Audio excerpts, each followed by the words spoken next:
Assalamualaikum warahmatullahi wabarakatuh.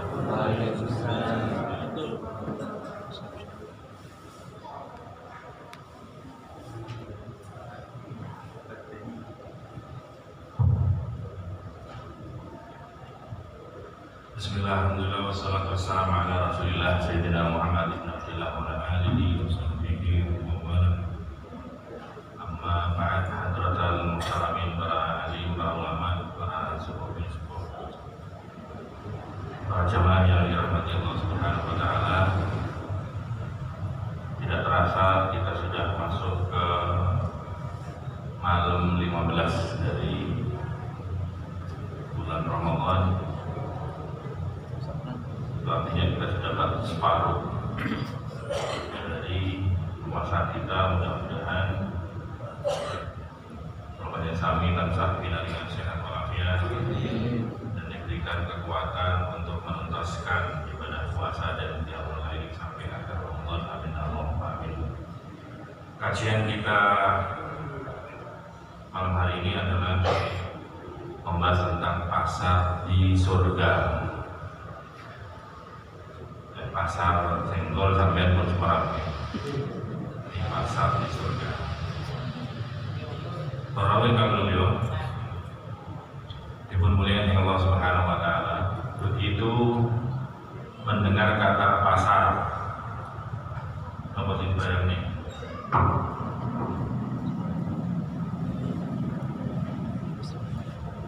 Mendengar kata pasar, dengan bayang nih.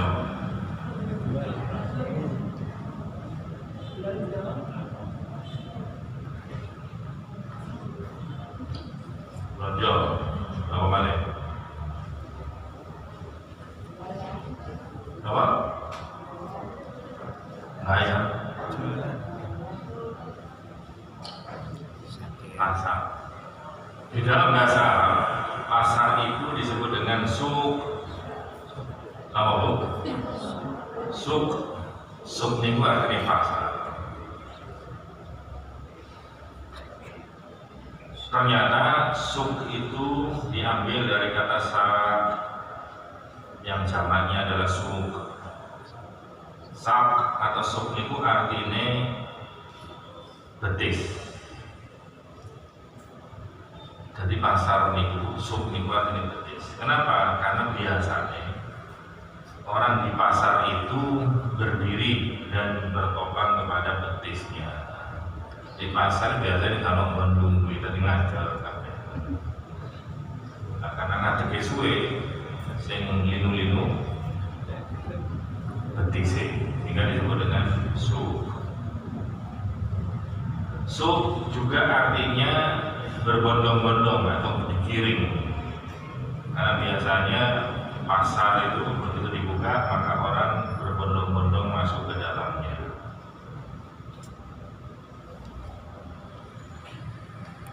Namanya suk, ya pasar.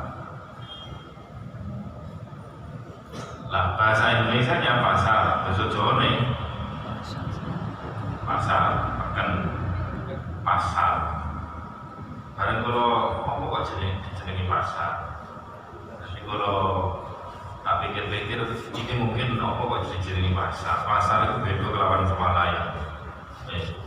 Pasar niku regane pas tapi sing iso ditawar. Wis walayan sampean ditawa ya ora oleh. Regane pas tapi apa-apa ya tetep enggak iso ditawar oleh di pasar.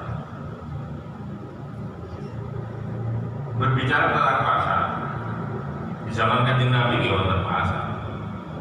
Video dal wonten liyan ada orang tanya sama Kanjeng Nabi, "Ya Rasulullah, tempat manakah di belahan bumi ini yang paling dibenci sama Allah? Dan tempat mana yang paling dicintai oleh Allah?" Orang tanya sama Kanjeng Nabi. Kanjeng Nabi nggak tahu, aku nggak tahu. Datang malaikat Jibril, Kanjeng Nabi tanya sama malaikat Jibril. Malaikat Jibril gede-gede, aku rawat, aku nggak tahu. Malaikat Jibril tanya sama Allah, Allah yang maha tahu kemudian memberitahu kepada malaikat Jibril, maka Jibril memberitahu kepada Kanjeng Nabi memberitahu kepada yang tanya tadi itu. Dan orang yang mendapat jawaban dari kalangan sahabat, diceritakan kepada tabi'in dan nyampe kepada ashaab yang malam itu. Apa jawabannya kanjeng Nabi? Ahabbul bilad ilallah masajiduha. Tempat yang paling baik, yang paling dicintai oleh Allah adalah masjid. Wa abghadul bilad ilallah aswaquha. Dan tempat yang paling dibenci sama Allah Subhanahu wa taala adalah pasar.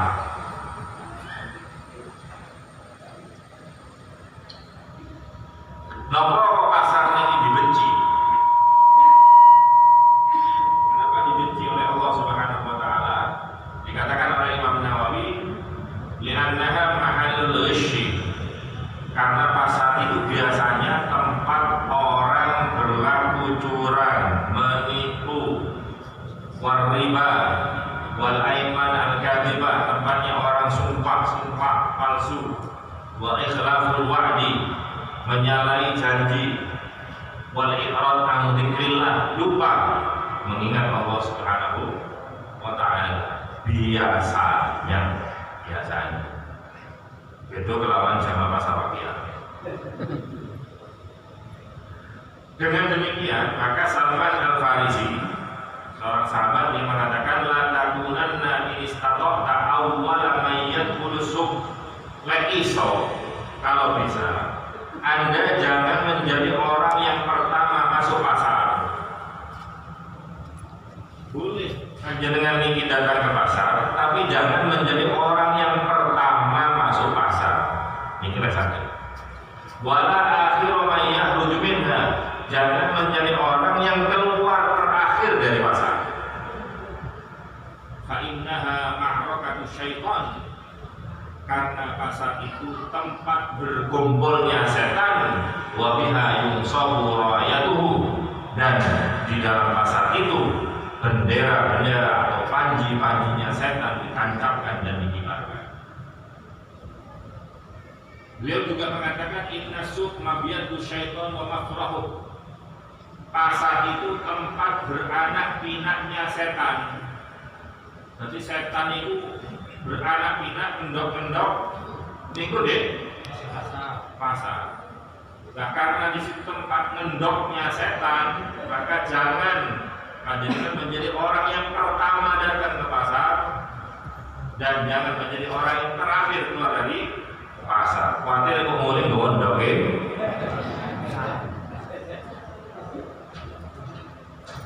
Sahabat yang lainnya ini berkata, Maitham radhiyallahu ta'ala an, balawani annal malak yaqdu bi rayatihi ma'a awwal man yaqdu ila masjid. Telah sampai keterangan kepadaku, maksudnya dari kanjeng Nabi tentunya karena ini sahabat, bahwasanya malaikat itu membawa bendera bersama dengan orang yang pertama kali datang ke masjid. Jadi kalau panjenengan pertama kali datang ke masjid, maka dibarengi oleh malaikat, di mana malaikat itu membawa benderanya. Fala yazalu biha ma'ahu hatta yarji'. Dan malaikat itu terus menemaninya sampai dia pulang. Fayaqulu biha manzilahu. Begitu pulang dia masuk ke rumahnya. Wa inna syaitan, dan sebaliknya syaitan, la ya'udhu bi ra'ayatihi ma'awwal man ya'udhu ila suq.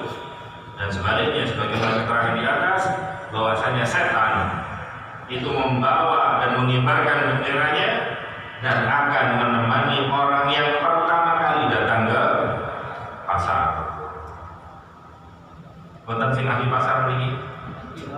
Pasar sedaya, pasar wakil. Namun demikian jangan salah paham. Kalau boleh ngaji itu tutup. Ngaji separuh-separuh nanti salah paham. Bukan berarti datang ke pasar itu tidak boleh. Datang ke pasar boleh-boleh saja.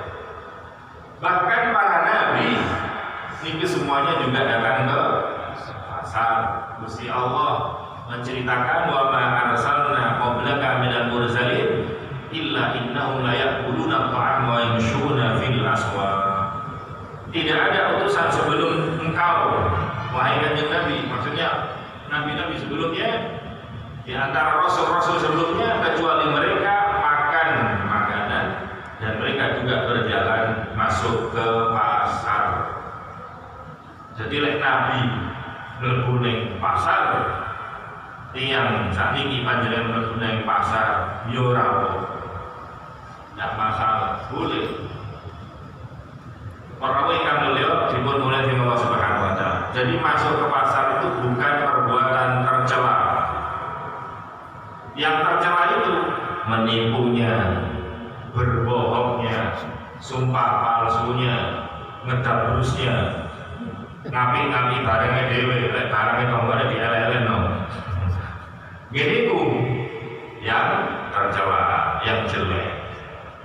Berbicara tentang pasar, di benak kita ya di pasar itu berarti ada jual beli, sekedar intermezzo.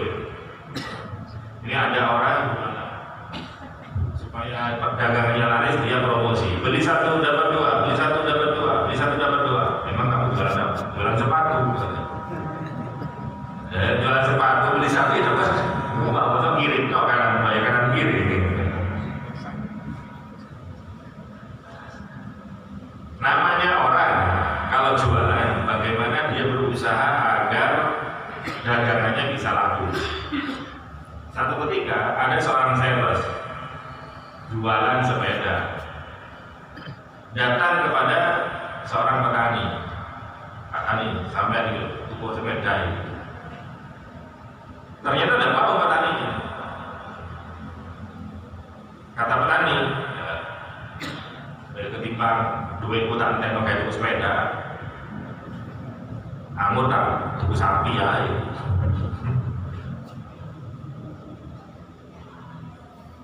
Katanya si sales, Pak, sampai itu masa sampai mau kemana-mana naik sapi?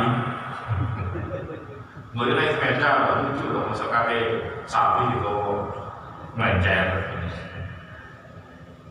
Jadi petani deh. Yo, apa sih masalahnya? Yo tambah lucu dah. Masa aku merah sepeda motor.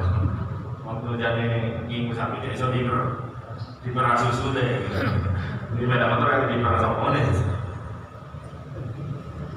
Ada lagi cerita berbeza. Wonten sales dadolan vacuum cleaner. Ngerti vacuum cleaner? Menyedot debu nih. Tapak-tapak assalamualaikum. Begitu dibuka. Langsung begitu dibuka, sales ini bawa kotoran, langsung dihamburkan di karpet di depan pintu. Kaget orangnya. Tenang bu, tenang. Kotoran ini akan bersih dalam sekejap. Ini saya bawa alatnya, vacuum cleaner, dijamin pasti bersih. Saking dari bersihnya tidak ada kotoran yang akan tertinggal di sini. Kalau memang yang tertinggal, makan untuk meyakinkan. Maka kata yang punya rumah silakan makan. Loh, kenapa? Di sini nggak ada listrik. Katanya dicatat orang dia bagus gitu. Berbicara tentang pedagang, macam-macam pedagang itu ada pedagang yang tak bisa ditawar. Pedagang apa? Pedagang roti. Promosinya roti tawar, tapi nggak bisa ditawar harganya. Ada lagi pedagang paling nekat katanya. Apa itu?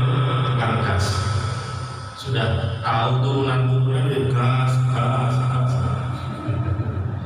Bukannya rem tapi gas. Ada lagi pedagang yang kurang kerjaan. Siapa pedagang kurang kerjaan? Tukang nasi goreng. Nasi sudah tahu, sudah makan masih ada digoreng. Ada pedagang yang tak kenal kata menyesal. Pedagang apa? Tukang bubur. Nasi sudah jadi bubur masih dijual juga. Ada pedagang yang paling aneh. Siapa pedagang yang paling aneh? Pedagang ikan. Oh, ikan mati yang segar. Ada pedagang yang paling konyol. Tukang cetak foto. Loh kok bisa? Iya. Harganya 3 kali lipat berapa? 15.000. 3 kali lipat 15.000. Jadi sekali lagi aktivitas berdagang di pasar itu sah-sah saja, boleh-boleh saja. Para nabi juga datang ke pasar. Maka yang tidak diperbolehkan adalah perbuatan menipu, berbohong, sumpah palsu dan yang lainnya. Para bapak ibu sekalian yang dirahmati Allah Subhanahu wa taala, dalam kitab Ihya Ulumuddin Al-Imam Al-Ghazali menjelaskan wassuq wal masjid wal bait lahu hukmu wahid wa innaman najatu bit taqwa. Pasar, masjid, rumah itu sama saja, kata Imam Ghazali. Karena apa? Karena yang menjadikan selamat itu adalah takwanya, bukan tempatnya. Orang kalau bertakwa masuk ke pasar, dia tetap selamat, dia bawa takwa. Tapi kalau ada orang meskipun masuk ke masjid, tapi kalau takwanya ketinggalan di rumah, dia tetap celaka. Maka bukan masalah tempatnya. Kamil man huwa fi suq hukmuhu ayyul masjid. Kata Imam Ghazali, betapa banyak orang yang ada di pasar, tapi hukumnya sama halnya dia ada di dalam masjid. Jadi sama dengan para nabi, begitu masuk ke pasar, itu sama dengan masuk ke masjid. Kenapa? Karena begitu masuk ke pasar, mereka itu membawa takwa di dalam hatinya, tetap zikir, tetap ingat kepada Allah Subhanahu wa taala. Sementara kita masuk masjid, lali Gusti Allah. Maka dari itu banyak disebutkan oleh Imam Ghazali, di antara para sahabat, di antaranya adalah Abdullah bin Umar, Salim bin Abdullah, Muhammad bin Wasid, adalah contoh orang-orang yang datang ke pasar untuk mendapatkan pahala meskipun dia tidak berdagang. Meskipun nggak jualan, mereka tetap datang ke pasar. Kenapa? Kepingin pahala orang datang ke pasar. Apa pahalanya orang datang ke pasar? Ini disebutkan oleh baginda Rasul sallallahu alaihi wasallam, dakhala suq, barang siapa yang masuk pasar kemudian dia membaca doa ini, kata Allah lahu alfa alfi hasanatin, maka Allah akan memberinya 1 juta kebaikan. Wa maha anhu alfa alfi sayyi'atin, Allah akan menghapus kejelekannya 1000 kejelekan. Wa rafa'a lahu alfa alfi darajah, dan orang itu akan diangkat oleh Allah dengan 1 juta derajat. Apa doanya? Ini doanya. Panjenengan sing ahli pasar rugi lek atau mojoy. Maka di sebagian pasar itu ada, di pintu masuknya ada yang ditulis seperti ini.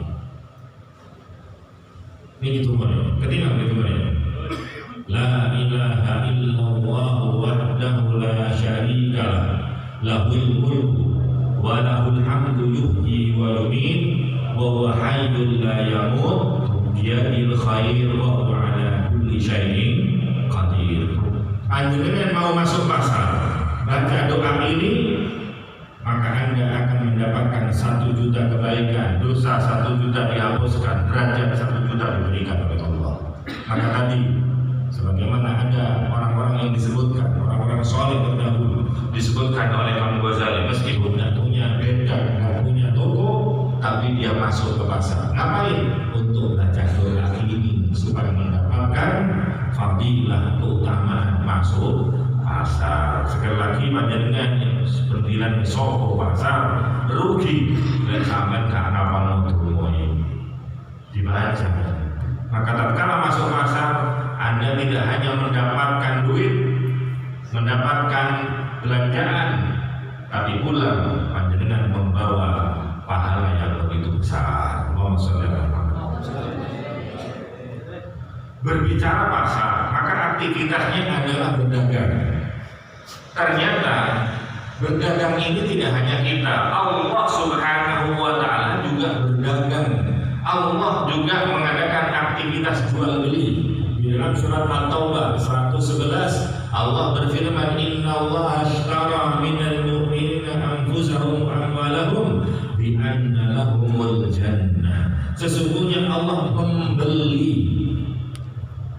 Membeli ini kan berarti berdagang, jual beli. Membeli dari kaum mukminin, membeli diri mereka, membeli harta mereka, ditukar, dibayar bukan dengan uang, tapi tukarnya adalah dengan surga. Ini coba betapa indah perumpamaan Allah Subhanahu wa taala. Dunia saisi manusia dan hartanya itu milik Allah Subhanahu wa Ta'ala. Tapi kenapa Allah menggunakan istilah innallaha ashtara? Sesungguhnya Allah membeli, seakan-akan Allah tidak memiliki dunia ini. Allah yang menciptakan jagat bumi, Allah yang menciptakan manusia, Allah yang menciptakan harta-harta yang dimiliki oleh manusia. Tetapi Allah menggunakan istilah ishtara. Allah membeli dari diri kita, orang-orang mukmin, diri dan harta kita, dan ditukar dengan surga. Maka logikanya begini, kalau Allah memposisikan sebagai pembeli, kita manusia sebagai penjual, orang-orang mukmin adalah penjual.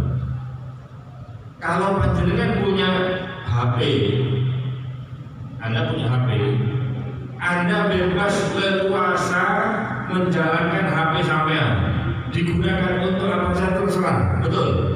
Tapi kalau HP sampean sudah dijual, masih bisa digunakan nggak? Nggak bisa.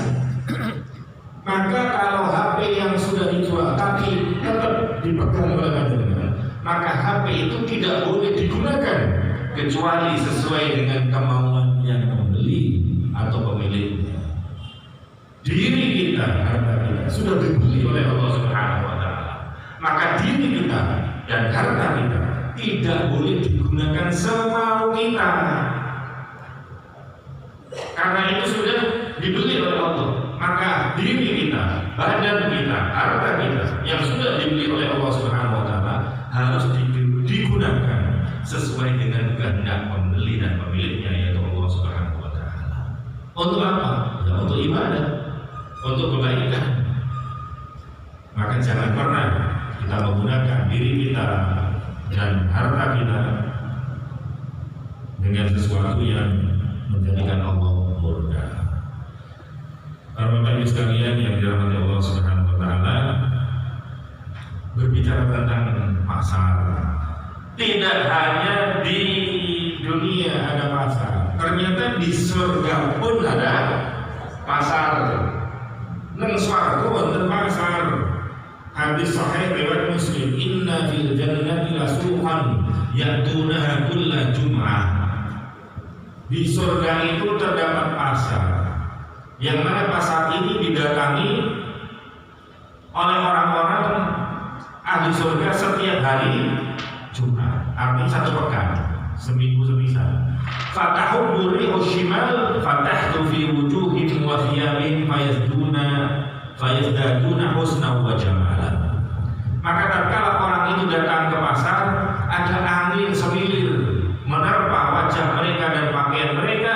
Begitu wajah dan pakaian terkena angin yang ada di pasar surga, maka yang ganteng-ganteng tambah ganteng, pakaian yang bagus tambah jadi bagusnya.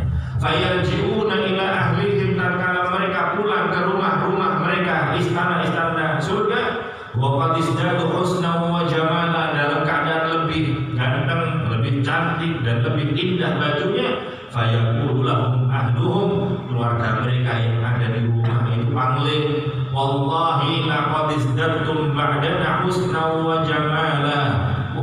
Kok tambah ganteng, tambah keren sampean. Itu bidadari-bidadarinya, istrinya yang ada di istana surga mengatakan demikian. Fayaqul wa antum wallah laqad izdadtum ba'dana husna wa jamala. Benar demikian. Memang bertambah ganteng, sehingga itu tambah ayu dan pakaiannya tambah indah. Gitu. Ini adalah pasar surga. Ya mirip-mirip lah. Kalau pasar di dunia ada orang datang ke pasar, pulang tambah baik. Selalu takut lambi langsung dikawin. Datang dari pasar tambah cantik. Kalau dong di pasar kalau salon mulai, tempat salon. Tapi sih kayak gitu primale. Di pasar di surga. Jadi di surga pun ada pasar. Maka yang disebut dengan pasar di surga itu bukan pasar untuk jual beli.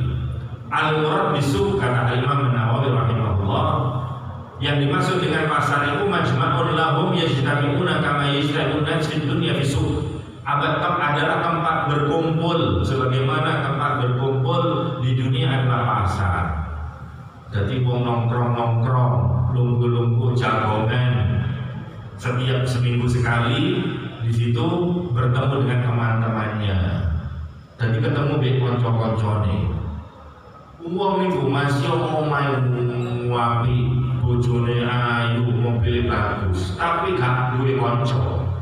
Niku kebahagiaan berkurang. Gak kenal sapa-sapa. Maka kebahagiaannya tidak akan sempurna. Maka itulah gunanya kita punya teman. Dan nanti di surga pun kita bisa bertemu dengan teman-teman kita. Kapan itu? Setiap satu Jumat atau satu pekan sekali, dan bisa nongkrong-nongkrong, ngopi-ngopi, yono pugungnya, ngopi nih. Terus kalau di surga ada pisangnya, botol mandul, ono pisang-pisangnya. Tadi makan-makan, jagongan, di konco-konco, itu adalah pasar di surga. Maka kata Sayyidina Umar, liqa'ul ikhwan jala'ul ahzan, bertemu dengan teman itu bisa menghilangkan kesusahan. Ketemu konco, iso seneng, bisa menghilangkan kesumpekan. Di oma misalnya sumpah ada masalah dengan istrinya, ada masalah keluarga, begitu dengan teman agak berkurang beban hidupnya, bisa cerita-cerita macam-macam. Di surga juga ada kenikmatan di mana orang bisa ngobrol-ngobrol santai bersama teman-temannya. Ini pasar surga. Maka dari itu orang yang beliau diperbolehkan oleh Allah Subhanahu Wa Taala, ada pasar dunia, ada pasar akhirat. Makanya kata Imam Ghazali dalam kitab Ihya Ulumuddin, alla yamna'u su'ud dunya amsukil akhirah. Hendaknya pasar dunia jangan sampai menghalangi sampean datang ke pasar akhirat. Wa aswaqul akhirah, pasar akhirat itu al-masajid, yaitu masjid. Dan di panjenengan itu isu siang kalau di pasar, bengi melo pasar. Itu loh maksudnya. Maka jangan sampai aktivitas panjenengan ada di pasar menghalangi datang ke pasar waqiah yang ada di masjid. Orang-orang yang bisa datang ke pasar tapi kemudian bisa mendatangi pasar waqiah, gini orang-orang yang mendapat pujian oleh Allah Subhanahu Wa Taala, rijalul la tulhihim tijaratun wala bai'un an dzikrillah, yaitu orang-orang yang mana perdagangannya tidak membuatnya lalai dari mengingat Allah Subhanahu Wa Taala, tidak menyebabkan mereka meninggalkan sholat dan membayar zakat. Orang-orang ini adalah orang yang mendapatkan tempat terpuji di sisi Allah Subhanahu Wa Taala. Sebagaimana mereka, mudah-mudahan sebagaimana itu pula kita yang hadir di pasar waqiah ini. Kalau kita datang ke pasar, tapi kita terus tidak pernah telat absen datang ke pasar waqiah, sehingga perdagangan kita menjadi tijaratan lan tabur, perdagangan yang tak kenal rugi, pasti untung. Karena yang dikejar bukan hanya keuntungan dunia, tapi nanti juga keuntungan akhirat. Amin Allahumma. Ya Allah, mudah-mudahan program kami diberikan rezeki yang halal, rezeki yang barokah, diberikan kekuatan tatkala berdagang, tidak sampai berbohong, tidak sampai mengingkari janji, dan tidak sampai menipu sana sini untuk menjadikan barang dagangan kita laku. Kita senantiasa ingat kepada Allah Subhanahu Wa Taala, dan ketakwaan kita kemanapun, mau ke pasar dunia, mau ke pasar akhirat, ketakwaan ini mudah-mudahan senantiasa kita bawa, sehingga berada dimanapun kita menjadi orang baik. Di tempat yang jelek, sejelek-jelek tempat, yaitu di pasar, tetap kita menjadi orang baik. Sebagaimana para nabi, para sahabat juga datang ke pasar, tapi mereka tetap menjadi orang yang terbaik di sisi Allah Subhanahu wa Ta'ala. Ini mohon yang saya terangkan, mudah-mudahan ada hikmah manfaatnya.